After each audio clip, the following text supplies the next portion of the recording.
헤어졌다 그래서 남자친구가 몰래 찍은 야한 영상을 네네. 막 뿌린 게 막 퍼진 거야. 그런 거 많이 보겠네요, 그러면?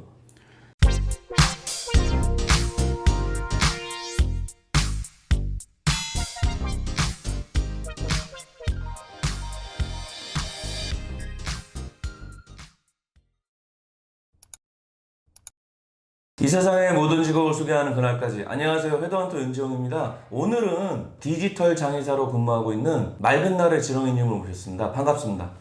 없습니다. 디지털 장의사가 요즘 또 많이 뜨고 있잖아요. 어떤 직업인지 본인 소개하고 하고 있는 일에 대해서 자세히 설명 좀 부탁드릴게요. 일단 저는 지금 프리랜서는 아니고 특정 회사 소속의 직원으로 있습니다. 그리고 디지털 장의사의 경우에는 이제 좁게는 이제 죽은 분, SNS 계정이나 유튜브나 구글 계정까지 포함을 해서 이거를 적법 절차로 유족들에게 이관하는 업무가 좁은 업무고, 좁은 범위의 디지털 장의사를 포함해서 현재 계신 분들의 뭐 예를 들어 뭐 리벤지 포르노나 혹은 각종 피해 영상 이런 것까지 다 찾아주는 일이 보통의 디지털 장의사고, 넓은 범위로 가면은 온라인 평판 관리 서비스라고 합니다. 후보자의 SNS를 한번 확인해서 털어달라라는 의뢰도 한 번이 있었습니다. 특정 사람 한 명을 뽑고 싶었나 봐요. 그렇지. 근데 이 사람에 대해서 혹시 찾을 수 있는 게 없겠느냐라는 식으로 의뢰를 받던 적이 한 번 와, 있었습니다. 그럼 무섭다. 그러니까 약점 좀 찾아주시오, 이거는. 과거에 말썽을 일으킨 적이 없는지. 특이한 직업을 모셨는데 이거 하기 전에 하셨던 직업이나 아르바이트 있어요? 제가 학부 전공이 통계입니다. 아, 통계. 네, 그러다 보니까 몇 군데 업체 소속으로 설문조사를 좀 했던 적이 있고, 코이카 해외봉사단원으로 좀 있었던 적도 있고, 의료 통계 관련해서 데이터 클리너로 활동했던 적도 있습니다. 오, 데이터 클리너. 생소한데 그건 또 뭐예요? 통계청에서 발표되는 자료나 아니면 각종 뭐 경제 통계 쪽 같은 경우에는 데이터들이 이미 깨끗한 상태로 나옵니다. 예를 들어 의료 통계 쪽에서는 신약 개발 관련해서 각종 실험들을 많이 하다 보니까 중간에서 데이터를 좀 깨끗하게 해주는 작업을 해야 합니다.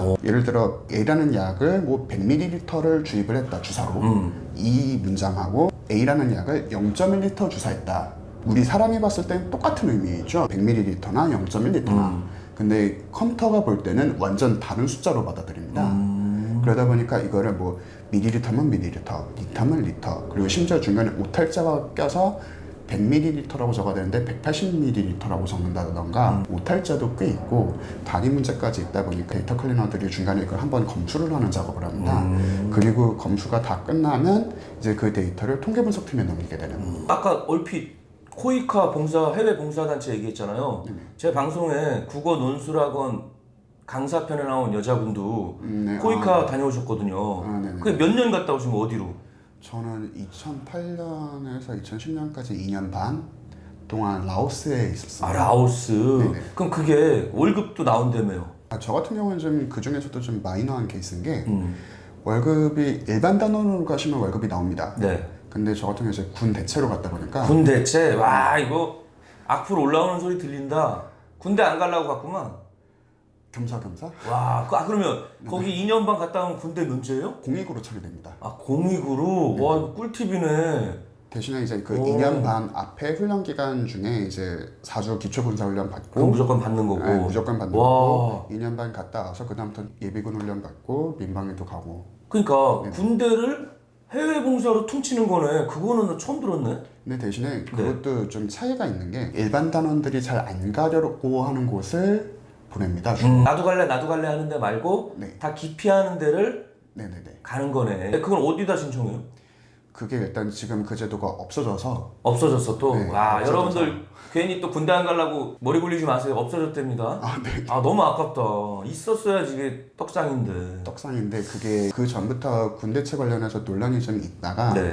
특정 사고가 있어서 아예 없애버리는 쪽으로 가닥이 났었어요. 그러니까 연회병사도 하도 막 마사지 받으러 다니고 막 하니까 없어졌잖아요. 네, 일종의. 이 코이카 해외봉사도 군 대체가 문제가 많으니까 없어졌네. 네네. 와, 마지막 수혜자네. 마지막까지는 아닌데 저 같은 경우 이제 2010년에 끝난 케이스인데 없어진 게 2014년인가 5년쯤 없어졌을 겁니다. 야, 그래도 혜택 받았네요. 아, 네. 아, 네. 예, 예. 물어보다가 하나 건졌네. 지금은 없다니까 예, 그냥 군 복무 충실하게 하시기 바랍니다. 그 많은 직업 중에 디지털 장의사를 하게 된 계기하고 경력은 얼마나 돼요? 제가 대학원을 나왔는데 음. 통계랑 상관없는 전공입니다.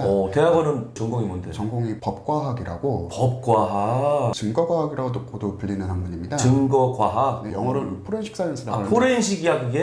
네. 포렌식 하잖아. 네. 디지털 포렌식 그거는. 포렌식 사이언스를 법의학이라고 번역을 하시는 분들이 꽤 많은데 그거는 오역이고 오역이야? 네, 오역이고 법과학에 세 가지 메이저 분야가 있습니다. 그 중에 하나가 디지털 포렌식입니다. 디지털 포렌식이고. 네, 그리고 다른 두 개 분야 같은 경우에는 뭐 흔히 하는 과학수사나 부검이나 이런 것들이 있고, 그리고 이제 디지털 포렌식까지 해서 세 가지가 메인입니다. 대학원 다니다가 이제 불법 촬영물 관련해서도 교육을 받게 되거든요. 불법 네. 촬영물. 네네, 불법 촬영물 뭐 예를 들어 찾는 방법이라든지 그러니까 카메라 자체를 찾는 방법부터 유출된 영상을 찾는 방법도 보는데, 거기서 불법 촬영물의 유포 피해자들을 보다가 저걸 찾아서 없앨 수 있는 방법이 있지 않을까라는 고민이 제가 지금 직업을 갖게 된 계기입니다. 와, 그러네. 호기심이 직업이 됐네. 회사에 의뢰가 들어왔는데 헤어졌다 그래서 남자친구가 몰래 찍은 야한 영상을 네네. 막 뿌린 게 막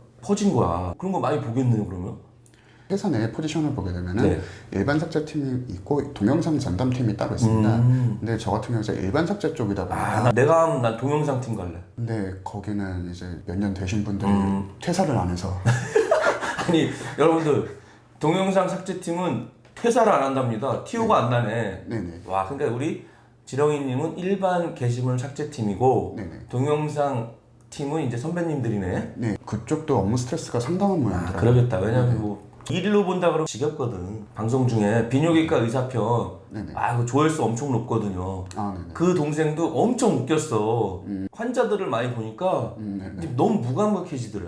그게 무슨 말인지 알죠? 아, 네네. 우리 같으면 너무 창피하고 어떻게 막 보냐 막 그러잖아. 근데 네네. 그런 생각 하나도 없대요. 맨날 보던 거니까. 그러니까 네네네. 아주 지겹다 그러더라고. 경력은 얼마나 돼요? 저 같은 경우에는 그 전에 뭐 계약직으로도 있고 아르바이트도 하고 하다가 1월 하순쯤에 취직을 했습니다. 5개월. 5개월. 신참이네. 완전 신청이죠. 그러니까 동영상 팀 가려면 몇 년 해야 되잖아. 그 문제도 있는데 일단 의뢰인의 수가 정말 폭발적으로 늘지 않는 이상은 아마 현 체제를 유지하지 않을까. 지금 회사에서는. 피해자들 중에 남녀 성비가 있을 거 아니에요? 네. 그럼 어느 정도 돼요? 여자나 남자 피해 비율이 어때요 좀? 디지털 성범죄 지원센터라는 곳이 있는데 네. 그쪽에서 작년쯤에 발표한 자료 기준으로 비율을 보니까 여자 대 남자 비율이 88대 12 정도. 여성 피해자분들 같은 경우는 뉴스나 이런 데서 많이 접할 수 있잖아요. 네네. 남자 같은 경우는 피해 사례가 어떤 게 있어요? 너무 궁금해. 여성분들의 영상이 퍼지는 경우도 있지만 역으로 여성분들이 남성분들의 영상을 뿌리는 경우도 가끔 있는 모양이더라고요. 남성분들 같은 경우에는 이제 12%의 다수가 몸캠 피싱을 당해서 그 영상이 유출되는 경우도 많거든요. 몸캠. 네, 인터넷상에서 SNS로 이렇게 외로워 보이는 남자를 찍어서 이렇게 접근을 하는 계정들이 좀 있는 모양이에요. 꽃뱀. 일종의. 근데 문제는 흔히들 꽃뱀이라고 하는데 실제 영상만 꽃뱀이고 영상만. 네, 영상만 미리 진작에 촬영을 해놓은. 이야, 그러니까 완전히 이런 거네. 사귈 것처럼 꽂아가지고 몸 좀 찍어서 보내줘라 그랬는데 남자가 보내주면 바로 그거 이용하는 거네. 영상을 받은 다음에 처음엔 몇 번은 돈을 요구를 합니다. 돈 안 주면 뭐 유포한다 막 이런 라고 식으로. 해놓고 한 다음에 돈을 줘서 실제로 안 뿌리는 경우도 있지만 네. 돈을 보내도 뿌리는 경우가 있습니다. 완전 양아치네. 조직적인 범죄 같은데? 네, 실제로 사이버 수사대 진흥범죄 수사팀인가 그쪽에서도 이렇게 좀 몇 번 이렇게 잡는 경우로 소식을 듣게 되더라고요. 야, 여러분들 몸캠 영상 보내달라 그러면 보내주지 마세요. 그럼 왜 찍지? 진짜 뭐 악의적으로 이거 나중에 써먹어야지 하고 찍는 놈들도 있겠지만 그냥 연인들끼리 너무 좋아서 그냥 한번 추억으로 남기려고 찍는 사람들도 있잖아요. 네, 근데 그게 평생 가면 좋은데 뭐 사이가 깨진다든지 아니면 사이는 좋은데 뭐 본의 아니게 유출되는 경우가 많잖아요. 안 찍는 게 미래다. 여기서 미래다 밀고 있거든요. 예. 안 찍는 게 미래면 되게 이상적이긴 한데 디지털 장의사가 굶어 죽습니다. 그러네. 디지털 장의사 하는 업체에서 리벤지 포르노를 돈 받고 지어놓고서 잊을만 하면 지네가 살짝 올려놓고 또 발견됐다고 막 돈 뜯어냈더라고. 그것도 완전 범죄죠? 고양이한테 생선 맡긴 격이잖아. 좋은 디지털 장애 업체를 찾는 팁이 있어요? 눈탱이 안 맞는 방법. 단순 성 관련 영상이라면 아까 제가 말씀드렸던 디지털 성범죄 피해자 지원센터 문의를 해보셔도 되고, 일반적인 업체한테 의뢰를 주고 싶은데 미심쩍다 그러면은 견적을 받으신 다음에 미리 한 두어 건을 지워달라고 요청을 해보시는 것도 좋은 방법입니다. 오, 괜찮네. 입금 전에. 테스트 해보면 되네. 네, 그렇게 진행을 하신 다음에 그때 결과가 괜찮다 그럼 그때 계약금을 입금하셔도 괜찮지 않을까 싶습니다. 그러네. 일단 돈부터 주기 전에 네네. 한번 실력을 테스트하고 해라. 네네. 꿀팁이네. 의뢰인이 자료를 찾아서 지어주십시오 하면은 요즘 막 본인 인증해야지 막 아이디 비밀번호 찾을 수 있잖아요. 그런 거는 어떻게 다 찾아요? 의뢰인들께 먼저 위임장을 받습니다. 신분증 카피와. 그렇지. 그러다 보니까 아이디라도 알고 계시면은 해당 업체에다 직접 저희가 위임장 카피를 직접 보냅니다. 아이디고 뭐고 없을 때 간단한 키워드라도 주시면 저희가 어떻게 해서든 찾습니다. 업체가 한 몇 개 정도 되고 취업하려면 어떻게 해야 돼요? 두 가지 방법이 있습니다. 네. 취직하는 방법이 있고 네. 1인 컴퍼니로 창업을 해버리는 케이스가 있습니다. 근데 네. 창업하는 거야 뭐 내가 실력 있으면 하는 건데 네네. 취업하려고 그러면 어느 회사가 있어야 되는지 알아야 될 거 아니야. 최근에 제가 얼마 전에 확인을 해봤을 때는 이제 유명해 보이는 회사는 한 5개에서 10개 정도. 5개에서 10개 정도가 이제 좀 네임밸류 있는 데고. 그리고 이제 1인 컴퍼니까지 합치면 한 100여 개 정도. 오, 많지 않네요. 네, 많지는 않은데 그마저도 그 와중에 약간 사짜 느낌 나는 사짜. 것들이 좀 사짜들이 많겠다. 눈탱이 치려고 막 사기 치는 사람들 많잖아.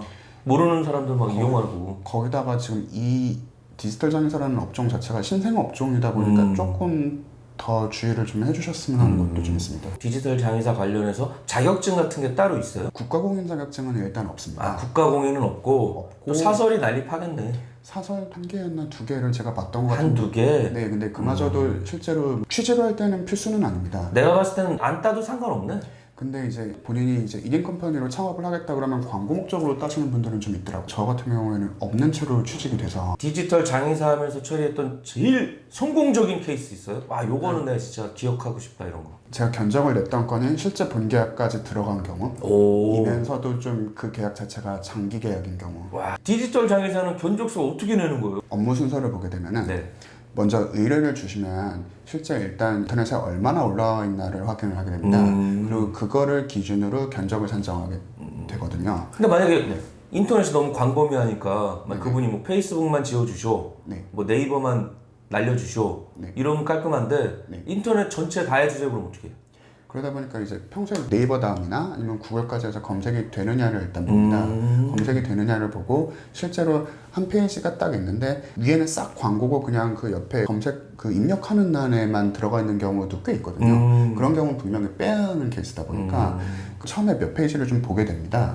뭐 예를 들어 10개씩 한 200페이지가 나와 있다. 그러면 네. 사람이 다 볼 수 없다 보니 그렇지. 한 페이지에 몇 건이 노출이 되나를 어느 정도 카운트를 해서 그걸 가지고 추정을 해서 견적을 내기도 하고 몇 건이 안 된다 싶으면은 이거 해서 총 몇 건이다 해서 건당 얼마. 건당 얼마? 개인이 네이버에서 검색되는 거 10개가 있어. 네. 그것만 안 뜨게 해주세요 그럼 얼마? 부르는 게 값일 거 아니야. 네, 뭐 비싸게 부를 때는 건당 5만 원에서 10만 원 정도를 부르기도 하고. 건당 5만 원에서 10만 원. 그리고 만약에 좀 양이 많다 혹은 협상이 잘 됐다 그러면 건당 한 2, 3만 원 수준에서 2, 3만 원. 한 10개만 지어주세요 그러면 50에서 100 정도 들어갈 수도 있고 2, 30만 원 나갈 수도 있는 거네. 네, 그리고 그게 일반 게시물 기준이고 영상 쪽 같은 경우는 견적이 보통 월에 100에서 200 정도이면서 좀 상황에 따라서는 좀 더 높아질 수도 있는. 그럼 상큼하게 지어주는 거예요?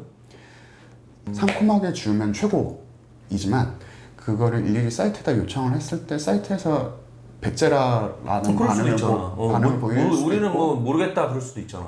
네, 그럴 수도 있고 아예 응답이 없는 경우들도 좀 있습니다. 응답 없음도 있네. 네네. 그럴 때는 업체와 얘기를 하지 않고 방송통신위원회로 바로 가버립니다. 방송통신위원회나 그 유관기관들이 몇 개가 있습니다. 그쪽으로 가서 인터넷에서 검색이 안 되게끔 요청을 또 추가로 냈습니다. 그때는. 그러다 보니까 시간이 좀 길어질 수도 있는 한 건 가지고도. 어디 사이트 좀 들어가려고 그러면은 네. 워닝 뜨잖아. 네네. 그게 이제 국가에서 하는 거네. 네, 그죠. 정 백제락으로 안 지어지는 불법 사이트는 그렇게 가리면 되네 정부에. 네네네. 근데 그거를 요청한다고 다 해주진 않을 거 아니야. 네, 그렇죠. 위원회 쪽에 요청을 넣어도 시간이 좀 걸립니다. 심의 기간이 좀 있다 보니까 시간이 걸려서 기간이 늘어지는 경우들이 좀 있습니다. 아 그러네. 네네. 그게 기간이 좀 걸릴 수도 있네요. 네네. 그러면은 너무 궁금한 게 우리 지렁이님이 다니는 회사 총 직원 수하고 디지털 장의사도 일반 게시물 팀이 있고 동영상 팀이 있다 그랬잖아요. 그 팀별로 한 몇 명 정도 돼요, 인원이? 다른 분들이 보셨을 때는 저게 팀이 맞나 싶을 정도로 인원이 별로 없기는 한데 그래도 그분들이 또 이렇게 뭐랄까 좀 경력도 있고 스킬도 충분하신 분들이라 그냥 뭐 많은 인원이 필요가 없겠지. 네네. 그럼 일반 게시물 몇 명? 총 3명. 그다음 동영상 팀은 팀이 지금 2명이 계십니다. 2명 네, 그리고 다른 한 분이 행정 업무를 해주고 계십니다. 해주고 있고 해서 총 6명에 6명에 그리고 이제 팀장하고 대표까지 있는데 이렇게 해서 총 8명? 8명. 그 정도면은 국내 디지털 장애 업계 중에서는 뭐 한 10위권 안에 드는 거고. 네, 이것으로 헤드헌터 윤재홍의 난잡한 이야기를 마치겠습니다. 다음 회에도 새로운 직업 알찬 내용으로 찾아오겠습니다. 진행의 MC 윤재홍이었습니다. 감사합니다.